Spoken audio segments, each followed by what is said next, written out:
Chers amis, Hashem Alechem Tihyou, Leorechem Tovim Veshanim Neimim. Nous poursuivons notre étude du livre exceptionnel Zera Shimshon du maître illustre Rabbeinu Shimshon Chaim Nachmani, que son mérite nous accompagne.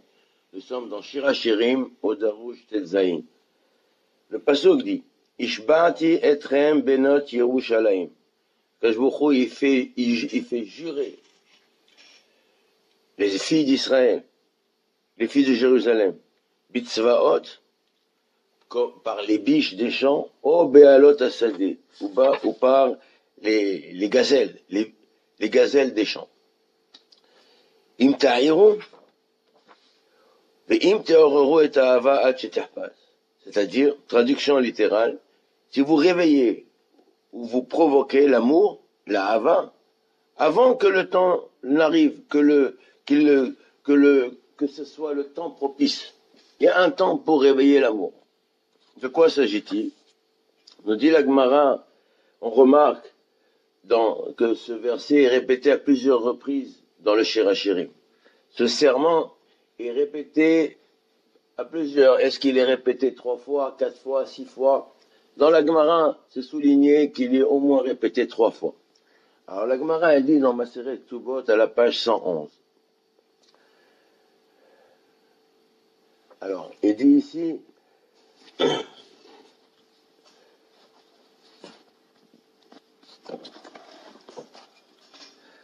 Amar Rabbi Hanina, Shalosh Shevuot Elu Alalu Lema. Alors Rabbi Hanina, il souligne que pour lui, il y en a 3. Il y a 3 serments. Il dit pourquoi c'est répété 3 fois ce verset? Pourquoi Akadosh Baruch Hu, il fait jurer à 3 reprises Israël de ne pas par les biches des champs et par Baal Bitzvaot ou Be'ayalot Asadeh. Qu'est-ce que ça signifie?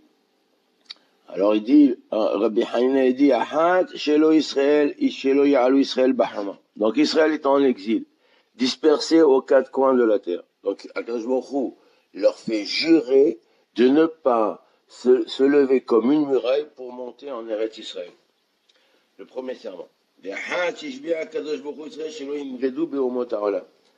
Le deuxième serment, c'est que il a fait jurer Israël qu'il ne se rebelle pas contre les nations du monde pour se libérer.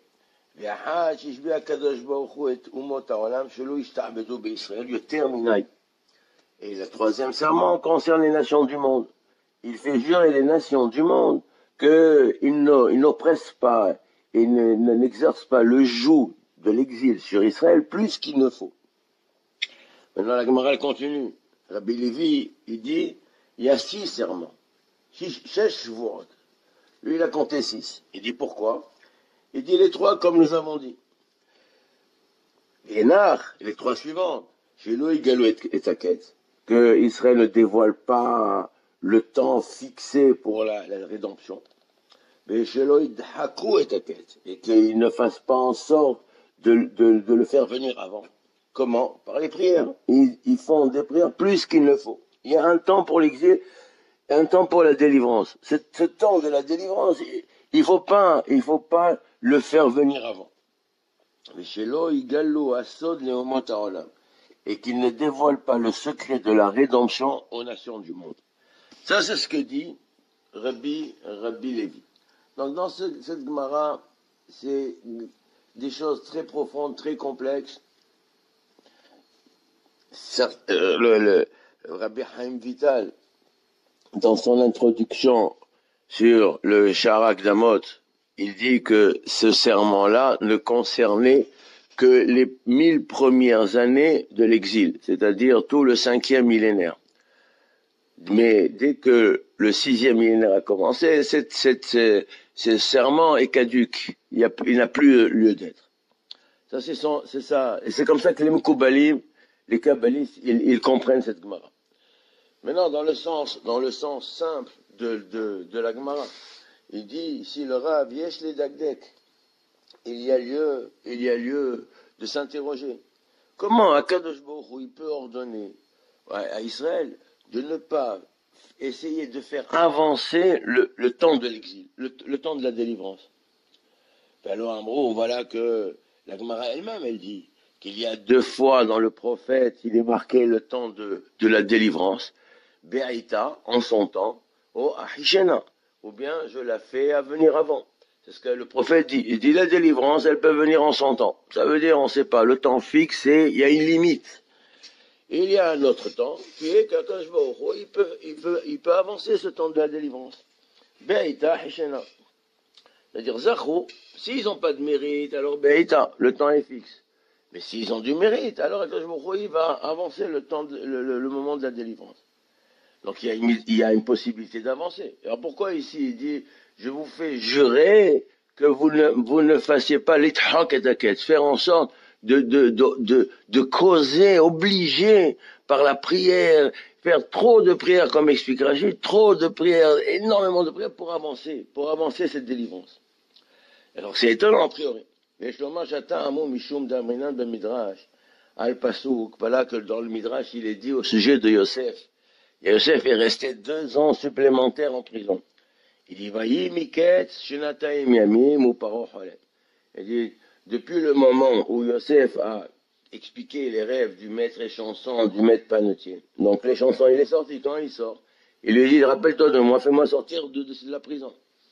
Alors, au bout de combien de temps, il n'y a rien qui se passe. Il est sorti, et il a oublié, il a effacé de sa mémoire. Donc Yosef, il est resté 2 ans en plus en prison. Alors le passage dit, quand Pharaon il arrivait, voilà que Pharaon, au bout de 2 ans, Pharaon il a fait un rêve. Et c'est alors que le échanson, le maître échanson, il va se rappeler de Yosef et il va le faire sortir. Il va dire, je connais quelqu'un qui sait expliquer de manière exceptionnelle les rêves. Donc le Midrash il dit, c'est quoi Vayimiket au bout de, il dit, Ada Dirtiv, voilà c'est ça ce que le verset dit, Doriov Ket Sam la Hosher. Akadosh Baruch Hu, il a mis une limite à l'obscurité. Zman nitan la'olam kama shanim ya'aseh be'afela. Combien de temps le monde restera dans les ténèbres? Il y a un temps fixe. On m'a étamé, donc il y a un temps fixe pour les ténèbres. Et un temps fixe pour que les ténèbres cessent et que la lumière se fasse. On m'a étamé, quelle est la raison? Ket Sam la Hosher, shekol zman shayetzerara ba'olam. Tant que le Yetzerara, il domine le monde, il est dans le monde, il existe, il a de l'influence. On fait le monde est plongé dans les ténèbres et dans l'obscurité totale. Et la mort. Quand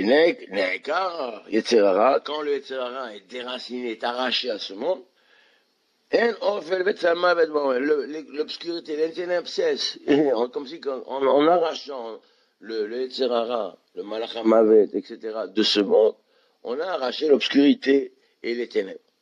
Veimken, alors voilà que, Kolzman, tant que le Yetzerara est dans ce monde, Dainu, chez l'Ozachu, donc ils n'ont pas de mérite. Tant qu'ils n'ont pas de mérite, ils n'ont pas le droit de forcer le destin et d'avancer, de faire en sorte d'avancer le temps de la délivrance, par les prières et par les supplications, etc. Inami, les Esof Ochlosot, de même, il s'est interdit de lever une armée et de combattre les nations. Cependant, Imzachou, s'ils ont du mérite, Dainu, c'est-à-dire que le Yetzerara, il a été arraché à ce monde, Azmiya, de suite, de suite, l'obscurité, le bouchon qui empêche la lumière de pénétrer. Là, il y a un bouchon qui bouche le conduit par lequel la lumière doit se répandre. La lumière, il y a un conduit par lequel la lumière pénètre et illumine le monde. Mais ce conduit-là, il est bouché par une grosse pierre qui fait que le monde est plongé dans les ténèbres. Alors dès si ils ont Zachou, Az miyad naikar even ha'ofel vetzamavet min ha'olam. Venaikar etzerara. Venaikar etzerara. Alors à ce moment-là, venaikar hakes meikaro. C'est comme si que la délivrance fixée a été arrachée de sa place et vient se placer à l'instant où la lumière se fait. Et c'est ça le pirouge Zachou Ahishena. Voilà que ils ont du mérite, alors Akadosh Baruch Hu, il va le faire précéder. Ça, c'est ce que dit le Rav Zera Shimshon. Cependant, d'après le Rabbi Haïm Vital, alors il dit tous les serments qui ont été faits, je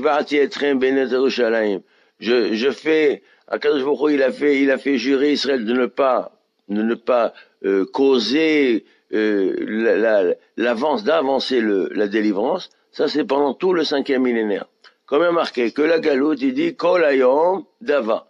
C'est-à-dire, en vérité, tout le jour, elle est, comme il est marqué dans les lamentations de Jérémie, tout le jour, un jour entier, elle va être Israël, elle va être Dava, elle va être méprisée, dédaignée, malheureuse. Tout un jour. Un jour, c'est 1000 ans. Dès que les 1000 ans passent, et qu'on passe dans le 6e millénaire, le serment, il est caduque. Donc, alors quand est-ce qu'on va dire Zachou Haishena lo Zachou Beita? Alors il y a un temps fixe, il y a un temps qu'on peut avancer. C'est tout pendant tout le 6e millénaire. Il y a un temps fixe de la délivrance qui est on ne sait pas quand. À la fin du 6e millénaire et peut-être même après, au-delà. Peut-être même selon le Zohar dans Parashat Pikoudé. Il y a une possibilité. Maintenant, si nous avons du mérite, alors à ce moment-là, par les prières, par la tchouva, on a du mérite. Alors le temps, il peut être avancé. Quand? Pendant tout le courant du 6e millénaire. Il n'y a pas en ça de contradiction. Maintenant, si le passouk qui dit, on va continuer l'explication du verset. Il dit, comme les biches et les brebis. Qu'est-ce que ça veut dire ça? Alors il dit à Kadosh Baruch Hu, si vous respectez le serment, ça va. Donc vous serez oppressé, vous subirez l'oppression comme il faut la subir. Si vous voulez être dohek et taket, faire que la délivrance vienne avant, ou bien vous ne respectez pas les serments que je vous ai imposés, alors à ce moment-là, je rendrai votre chair, vous serez jeté, votre chair sera jetée en pâture, comme on jette en pâture les cadavres des biches et des cerfs. C'est terrible, comme les animaux. Ça veut dire, si vous écoutez ce que je vous dis, c'est bien. Sinon, vous serez ils seront livrés à eux-mêmes. Ils seront livrés à eux-mêmes, comme si que le troupeau, il n'a pas de berger, il n'a pas de propriétaire. Personne, les loups, ils viennent, ils attaquent les troupeaux. Donc, les bêtes du troupeau sont livrées à eux-mêmes. Alors, à ce moment-là, il deviendra la chair de ces animaux. Elle est en proie aux animaux des champs. Parce qu'il n'y a personne qui vient les soutenir, qui vient les préserver. Ils n'ont pas de patron. Il n'y a pas de quelqu'un qui les surveille. C'est comme ça. Et Akadosh Baruch Hu dit, si vous acceptez d'agir selon le serment que je vous ai donné, alors je suis toujours présent. C'est-à-dire, malgré la souffrance, malgré les oppressions, malgré l'exil, Akadosh Baruch Hu ne nous abandonne pas. Si nous voulons prendre notre destin en main et contrecarrer cela, alors votre destin il est entre vos mains. Akadosh Baruch Hu il se retire. Alors si Akadosh Baruch Hu il se retire, il n'y a plus de conduite, de surveillance sur un Israël. Alors ils sont livrés à eux-mêmes. Ils sont livrés à eux-mêmes. Alors c'est comme si que le troupeau il n'a plus de berger. Le troupeau il n'a plus de propriétaire. Le troupeau il est devenu les animaux du troupeau, ils sont livrés à eux-mêmes. S'ils sont livrés à eux-mêmes, tous les loups des champs, ils peuvent venir dévorer. Ils sont jetés en pâture comme une proie devant les loups. Ça, c'est le risque qu'il y a si on se lève ou bien on agit pour se rebeller contre les nations ou pour aller conquérir la terre d'Israël ou pour monter en Eretz Israël comme une muraille. Chez l'Oyalou Bahoma, comme une muraille en Eretz Israël. Ça, c'est le sens de ce passouk. Maintenant, comme je vous l'ai dit, le Rabbeinu Hari Akadosh et le Malchon, il dit que ça, c'était seulement jusqu'au 5e millénaire. Le 6e millénaire, le serment est caduque et il n'a plus lieu d'être.